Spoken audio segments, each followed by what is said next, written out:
Guys, kemarin heboh banget nih ada anggota DPR betul-betul bikin kacau sih. Dia merusak program MBG. Menurut gue bahkan dia bisa menghambat perkembangan MBG. Dan lu tau lah kalau BNX itu sangat mendukung MBG. Tapi ya udahlah, itu soal MBG nanti kita bahas lebih detail ya. Tapi yang hari ini gue mau bahas itu soal kiriman video soal interview bersama Direktur Utama Bank BCA, Yahya Setiatmaja, yang dilakukan di bulan November 2024. Dia ngasih penjelasan tuh tentang economic outlook 2025 akan seperti apa. Dan sebetulnya Indonesia harus persiapkan apa. Dan yang paling penting apa? Dia juga share pandangan dia soal MBG ini. Penting atau tidak penting, harus nggak sih kita jalankan? So kalau lu penasaran gimana sih pandangannya ya CEO-nya Bank BCA soal ekonomi Indonesia, dan yang paling penting MBG itu gimana sih? Sampai kemudian kemarin bisa bikin heboh, anggota DPR salah ngomong menghina ahli gizi Indonesia. Ya nanti deh kita lihat. Jangan di skip video ini, let's check this out. Tahun 20, 21, 22 sesudah COVID itu daya beli masyarakat terutama ekonomi yang strata di bawah itu lebih kuat dari saat ini. Kenapa? Ada beberapa hal. Pertama, kalau kita lihat ya, bahwa dulu ada bantuan-bantuan sosial. Kalau Bapak masih ingat, sesudah COVID pemerintah menyediakan bansos-bansos yang lumayan. Itu menggelontor ke bawah. Kedua, e-commerce. E-commerce itu 1 tahun bisa menggelontorkan dana 100 triliun. Dan ini bakar duit. Di mana sumber dari e-commerce? Investor asing. Dana asing masuk, invest di company-company. Boleh saya sebut cukup banyak karena ada Blibli, ada Tokped, ada Bukalapak, ada Shopee, dan lain-lain. Mereka itu bakar uang. Yang ketiga, dulu awalnya kita ingat pinjol. Pinjol di mana-mana. Memang pinjol ini seperti obat isinya racun, jujur aja. Bagi orang bank kita melihat begitu. Jadi teman-teman udah lihat lah ya videonya si Setiatmaja. Yang gue mau bilang apa ya, dia tuh bagi jadi 3 fase nih perekonomian Indonesia. Ya fase pertama di era COVID lah. Indonesia sampai minus tuh pertumbuhan ekonominya, tapi kemudian bisa growth. Growth-nya di atas 3%. Kenapa bisa? Karena ada 3 alasan. Yang pertama, karena e-commerce bakar duit. Yang kedua, karena pinjol juga lagi bakar duit. Orang banyak nggak punya duit, kena PHK, dia belanja, akhirnya pakai duit pinjol. Nah yang ketiga, orang juga dapat bansos, nilainya 300 triliun, dan ini fakta. Nah, ini semua yang dia bilangin sama si Setiatmaja ya bener sih. Nah, khususnya dalam konteks konsumsi lah, kita bisa lihat ya dari rasio pendapatan masyarakat, ini data dari Bank Indonesia, Oktober 2022 dibandingkan Oktober 2025, ya terjadi penurunan. Oktober 2022 itu 75%, Oktober 2025 cuma 74,7%. Jadi dari situ menurun nih. Nah di sisi lain ya, konsumsinya berkurang, tapi yang terjadi dengan cicilan pinjaman mereka ternyata naik tinggi. Jadi di Oktober 2022 cicilan orang-orang di Indonesia itu 9,2% tuh. Jadi penghasilan dia yang hilang untuk bayar cicilan 9,2%. Hari ini di Oktober 2025 itu naik jadi 11%. Jadi lu bisa lihat di sini bahwa banyak orang habis duitnya, tabungannya, atau kalau perlu ngutang sampai pinjol buat bayar cicilan mereka. Akibatnya mereka nggak sempet konsumsi lagi, makanya logis konsumsinya berkurang. Karena duitnya harus disisihkan buat bayar cicilan-cicilan angsuran ini. Dan pilihan lain apa? Ya makan tabungan. Makanya teman-teman lihat di Oktober 2022, tabungan itu masih bisa mereka nabung 15,7% dari penghasilan mereka. Tetapi di Oktober 2025 yang mereka bisa tabung itu 14,3%. Jadi ya yang bisa kita bilang ya betul bahwa ekonomi kita saat itu bisa bagus banget di tahun 2022, bangkit dari COVID, konsumsinya tinggi, memang konsumsinya tinggi. Kenapa? Ya tadi bener, karena ada bansos, karena e-commerce bakar duit, gratis ongkir kemana-mana. Temen gue bisnis logistik punya truk itu nambah terus tiap bulan 100% jumlah truknya. Sehari-hari ini nggak ada. Ya jadi tiarap semua, konsumsinya tiarap, utang tambah naik, tabungan makin berkurang. Dan pinjol ya juga makin ketat guys. Jadi ya nggak heran juga sih kalau dibilang bahwa ya GDP Indonesia saat itu ketolong karena investor asing. Itu dulu. Karena mereka bakar duit tuh. Dia bilang kan beli-beli duluan ya. Lu udah tau lah. Bagus juga dia ngomong beli-beli duluan. Bukan Tokopedia sama Shopee. Karena kan ini BCA yang punya Jarum. Jarum punya beli-beli. Pinter nih dia ngomongnya beli-beli duluan. Promosi gratis. Ya tapi ya beli-beli Tokopedia, Shopee, ya itu menyelamatkan ekonomi Indonesia. Dia bakar duit ratusan triliun pada saat itu. So that's a good news. Nah sekarang apa kita bisa andalkan itu di fase kedua? Ternyata tidak dong, karena duit mereka kan juga habis. Bansos nggak mungkin juga digelontorin terus ratusan triliun setiap tahun, nggak bisa juga. So di fase kedua ya Setiatmaja bicara soal hilirisasi. Karena ternyata ekonomi Indonesia bisa tumbuh 5,02%. Itu bukan lagi dari bansos ya guys ya, tapi bisa tumbuh dari industri besar, hilirisasi, bukan dari UMKM, industri besar. Mereka lakukan hilirisasi. Kita tadinya ekspor bahan mentah, raw materials, sekarang ekspor bahan jadi atau setengah jadi. Akibatnya apa? Naik jadi 10-20 kali lipat value of goods yang kita ekspor. Betul nggak? Betul, lu lihat di layar kaca. Dari nikel aja tadinya cuma bisa ekspor 40-an triliun, sekarang udah jadi 480 triliun karena ada hilirisasi. Jadi ini bener, dampaknya bagus bagi perekonomian kita secara makro, iya. good. Tapi apakah bisa kita andalkan untuk fase selanjutnya? Karena ternyata lu kan hari-hari ini juga merasakan bahwa oke, bagus, tambang di mana-mana, smelter di mana-mana, good news. Tetapi secara nasional, apakah lu rasakan itu duit makin kering di bawah? Bisa jadi. Kenapa? Karena tadi memang ekonomi growth tapi didukung sama sektor-sektor yang bisnis yang triliunan, lalu gak kebayang lah UMKM di Indonesia. Jadi kita butuh nih pembangkitan ekonomi kita dari sektor ekonomi bawah, UMKM kecil. Tapi yang sedikit gue mau kritisi di sini sama si Yaya Setiatmaja adalah ketika dia bilang ya ekonomi Indonesia itu paling bagus dibandingkan tetangganya. Enggak. Ya kalau dibandingkan India betul ya, India 6,2%. Di bawahnya ada Cina 5,4%, si Indonesia 5,02%, itu betul akurat. Tapi kalau dibandingkan dengan negara tetangga, not so much. Kenapa? Sebetulnya dalam konteks ASEAN di tahun 2024 ada banyak negara yang bisa tumbuh lebih dari kita. Nah sini Setiatmaja kurang pas nih. Contoh Vietnam 2024 tumbuh 7,55%. Di bawah Vietnam ada Brunei 6%. Di bawah Brunei ada Kamboja 5,5%. Nah ini duit orang Indonesia nih. Terus di bawah Kamboja ada Filipina 5,2%. Indonesia baru ada di peringkat 5,02%. Jadi kalau dibilang Indonesia yang terbaik, enggak. Indonesia lebih baik dibandingkan negara tetangganya juga enggak guys. Indonesia cuma peringkat 5 di ASEAN sendiri. Ya kalau dibandingkan negara G20 ya oke lah. Indonesia bisa di top 3 tuh bersama India, China, dan Indonesia. Anyway, kita kalau bicara soal itu ya, kita kan sekarang mau ngomong menatap masa depan nih 2026-2027 gimana. Ya satu, ada kabar baik sih, karena akhirnya ada negara di Asia Tenggara yang bisa tumbuh di atas 8% dan itu bukan Indonesia guys. Jadi Vietnam udah resmi nih sesuai prediksi Benix ya. Vietnam udah resmi berhasil mewujudkan mimpinya Prabowo. GDP mereka tumbuh di atas 8% atau lebih tepatnya 8,2% di kuartal 3 2025. Nah Indonesia di mana? Indonesia apakah di peringkat 2? Tentu tidak. Karena peringkat 2 ada Malaysia nih, negara favorit kalian ya. Malaysia itu ekonominya tumbuh 5,2%. Jadi peringkat 1 Vietnam 8%, peringkat 2 Malaysia 5,2%. Indonesia di mana? Indonesia peringkat 3 di 5,04%. Sedih banget. Tapi ya udahlah, kita lihat masa depan. Ada satu hal yang menarik dari omongannya si Setiatmaja ini bahwa apa? Oke. Industri besar udah bagus nih. Udah terbangun nih, hilirisasi bakal makin bagus lagi. Gue setuju itu. Bahkan bisa tumbuh di atas 400 triliun, bisa sampai 600 triliun. Lu bisa lihat di layar kaca hitungannya gimana. Dari sektor mineral lah, dari sektor pertanian lah, dari sektor ketahanan energi lah, dari sektor kelautan perikanan, jadi banyak lah. Jadi gue yakin sih kita bisa dapat sumbangan ekstra, bahkan sampai lebih dari 600 triliun dari hilirisasi. Much better lah dibanding sebelumnya. Dan penciptaan lapangan tenaga kerja juga bisa tambah 275 ribu ekstra tenaga kerja. Karena ada hilirisasi. Kalau zaman dulu cuman gali-gali, keluar bahan tambang kita jual, sekarang enggak. Bahan tambangnya kita refine dulu, kita smelting dulu. Akibatnya butuh lapangan kerja baru lagi nih. So this is a good news. Tapi apakah bisa andalkan diri doang? Tidak. Setiatmaja kasih bocoran nih bahwa apa? Perlu yang namanya MBG. Salah satu program yang cukup salut adalah program untuk memberikan makan siang gratis. Karena kita membayangkan berapa banyak masyarakat yang akan mendapatkan itu, berapa banyak produsen harus UMKM yang harus bekerja menyiapkan ini. Nah, jadi ini pasti ada desentralisasi dan ini bisa menambah perputaran bisnis di golongan UMKM.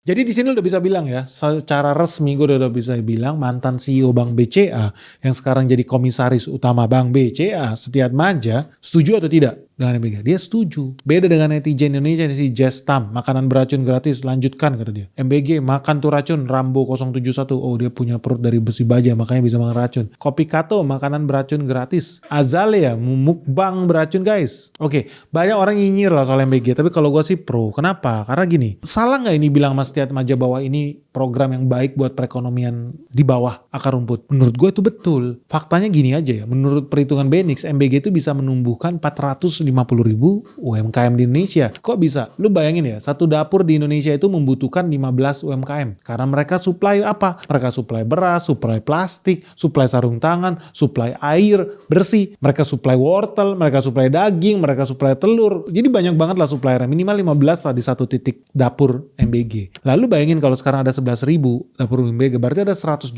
ribu nih UMKM yang hidup. Targetnya kita punya 30 ribu dapur. Kalau punya 30 ribu dapur berarti ada 450 ribu UMKM yang hidup. Ini baru dari UMKM, belum penciptaan lapangan kerja. Satu dapur SPPG guys, satu dapur MBG ya, minimal itu menciptakan. Bentar guys.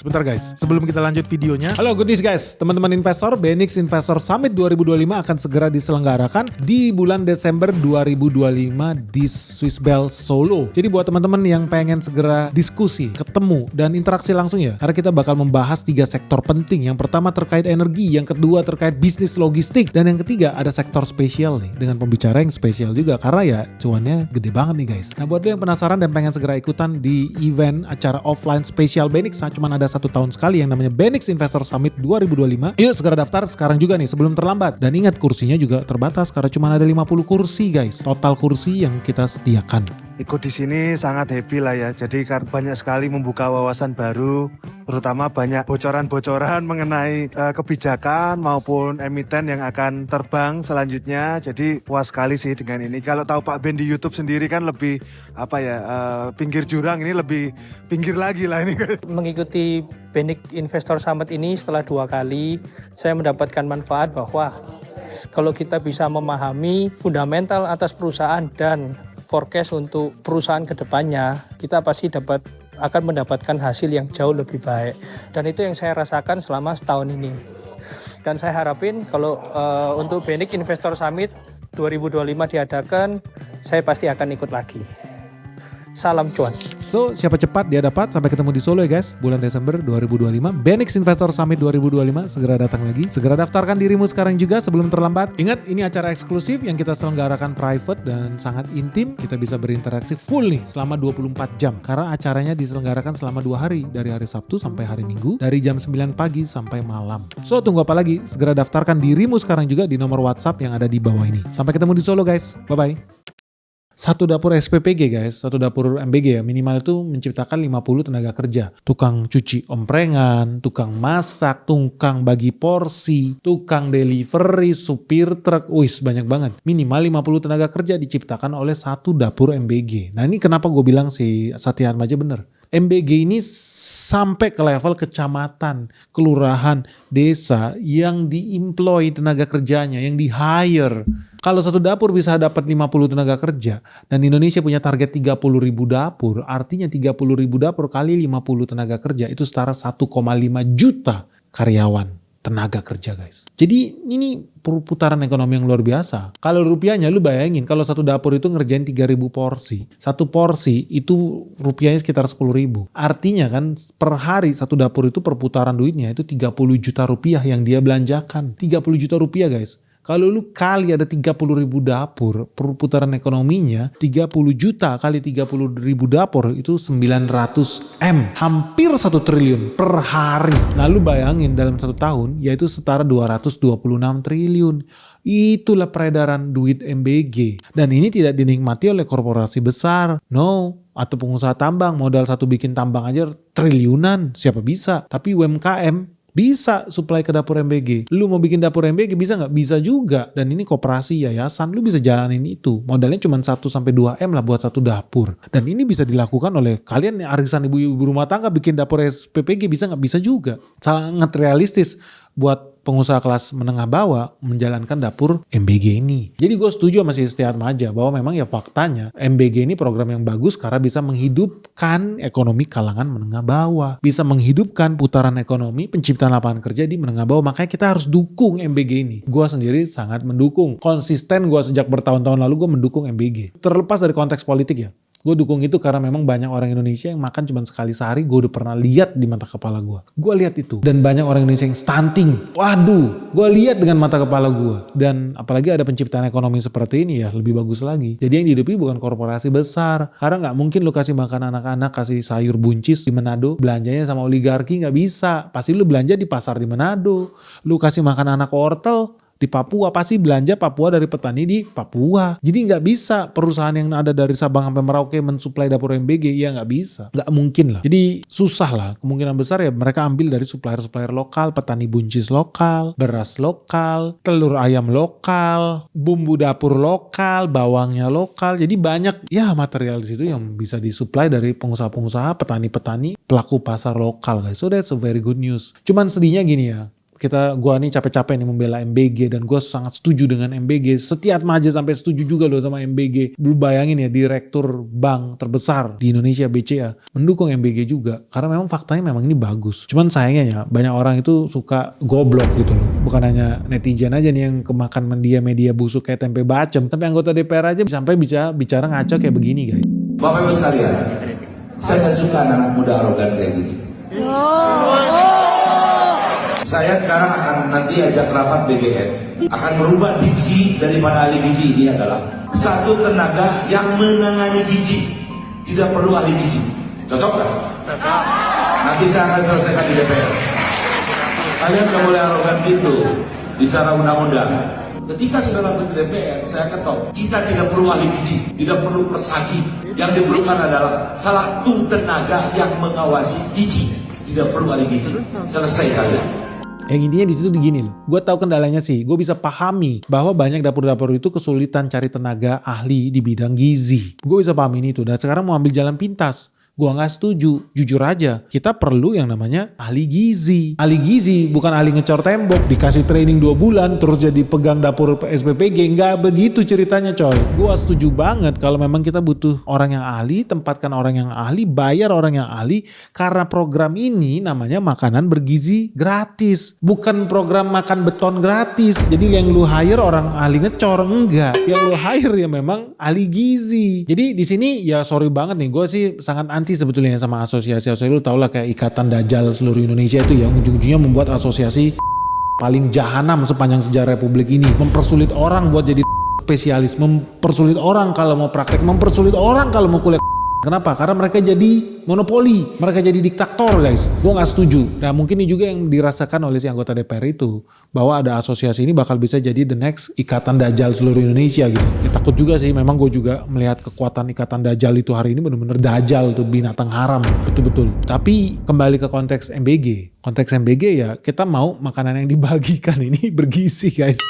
Dalam konteks ini gue setuju bahwa kita harus taruh ahli gizi di situ, bukan ahli nyemen, ahli ngecat, ahli ngecor, atau ahli-ahli yang lain. Enggak, karena gue udah ketemu ada dapur ya, dapur MBG, kokinya. Gue tanya background lo apa, sarjana hukum bang?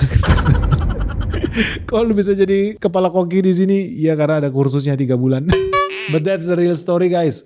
Bahkan kepala SPPG juga gue ada ketemu, ahlinya sarjana elektronik jadi kepala SPPG karena lulus katanya latihan 3 bulan. Ya udahlah, oke lah gitu loh. Tapi kalau konteksnya gizi, sekali lagi nih kita ngomongin gizi karena nama makanannya makanan bergizi gratis ya, bukan makan kabel nasional tapi makan bergizi gratis. Ya please lah, hire lah orang yang ahli di bidangnya. Dan tolong buat para politisi di Indonesia jangan bikin statement-statement ngaco. Udah nggak zaman yang kayak gitu, malah bikin kerusuhan, malah lu menghancurkan program kebanggaan Presiden Prabowo. Program yang gue sangat suka. Kalau gue jadi pejabat gue pasti kasih makanan gratis, susu gratis, telur gratis. Pasti gue lakukan itu karena banyak rakyat Indonesia stunting. Kita secara IQ aja udah kalah. Dari dalam kandungan aja udah kalah dibandingkan negara lain. Karena bayi kita lahir kemudian stunting. Makanya gue sangat ingin lihat MBG ini berhasil. Dampak ekonominya bagus, dampak sosialnya bagus, dan dampak kesehatannya buat masa depan kita, anak-anak kita ya bagus. Ya, kita harus dukung ini. Sayangnya kalau makin banyak politisi ngaco model begini, apalagi jabatannya anggota DPR, wah berat deh kayaknya.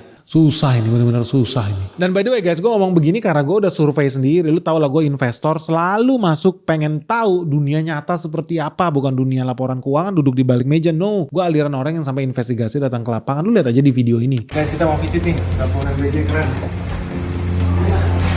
Ini cuma masak, oh ini buat masak nasi. Ini buat telur. Telur? Iya. Oke guys, kita sekarang lagi di salah satu dapur MBG yang paling keren di Kota Bogor. Lu lihat menunya keren banget nih. Protein ada dari tahu, ada rolade, ada wortel, jagung, nasi, kelengkeng ya. Sekarang kita mau packing nasinya nih, karena masih ada yang belum dapat nasi. Yuk kita bikin guys. Oke, pura-pura.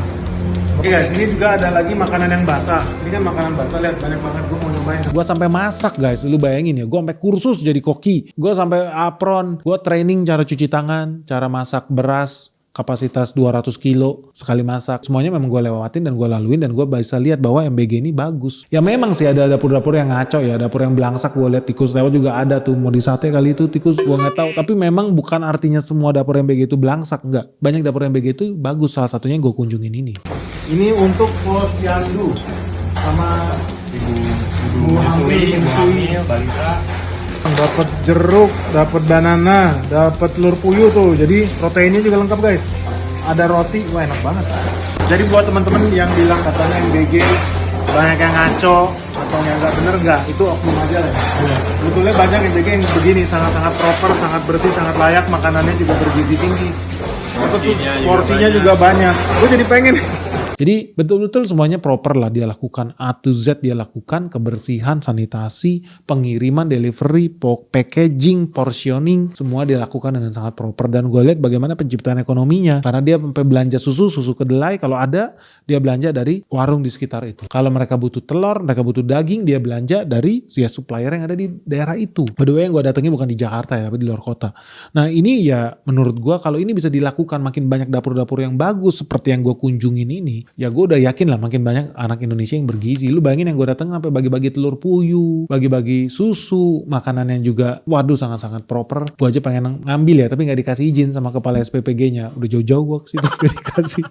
Tapi dari situ gue bisa lihat, oh ini proper. Lu bayangin gue dateng, gue mau ngambil aja gak boleh Pak. Kan Bapak bukan penerima manfaat, Bapak bukan anak-anak itu. Tunggulah porsinya dibagikan ke 3.000 anak, kalau ada sisa baru Bapak boleh makan. Wih hebat juga ini orang, kata gue. Dalam hati gue seneng dilarang nyomot, karena gue udah lihat rolade telurnya itu enak banget, gue pengen nyomot tapi gak dikasih. Tapi syukur kepala SPPG-nya baik, kita dikasih oleh-oleh keripik tempe yang lu makan di depan itu jatah anak MBG tuh.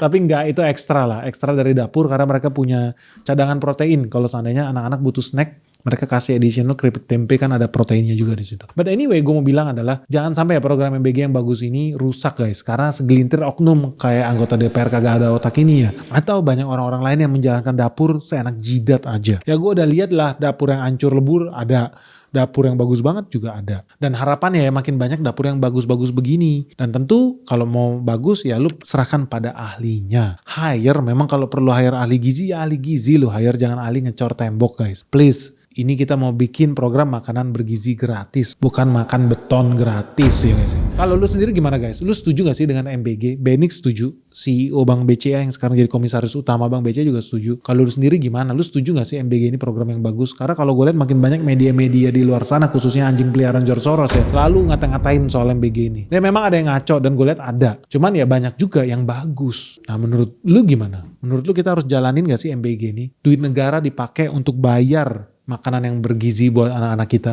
atau mendingan duitnya dipakai lagi buat membangun infrastruktur dari Sabang sampai Merauke, bangun bandara, bangun kota baru di planet Neptunus. Lu sendiri menurut lu gimana sih sebaiknya duit negara ini dipakai? Kalau gue sih setuju sih, buat masa depan anak kita yang lebih hebat, lebih bagus, kita harus investasi di gizinya mereka. Oke guys, semoga video ini bermanfaat. Ditunggu pandangan kalian seperti apa. Dan buat teman-teman pelaku usaha MBG, gue yakin nih banyak follower gue, pelaku usaha UMKM. Pasti lu juga ditawarin buat invest. Pasti lu ditawarin buat buka dapur MBG atau yayasan MBG. Menurut lu itu bagus atau tidak? Share dong pandangan kalian di bawah ini. Menurut kalian itu bagus gak sih buat perekonomian kita? Khususnya ya perekonomian kalangan akar rumput. Ditunggu pandangan kalian seperti apa. Semoga video ini bermanfaat. Salam sehat, salam cuan. Bye-bye.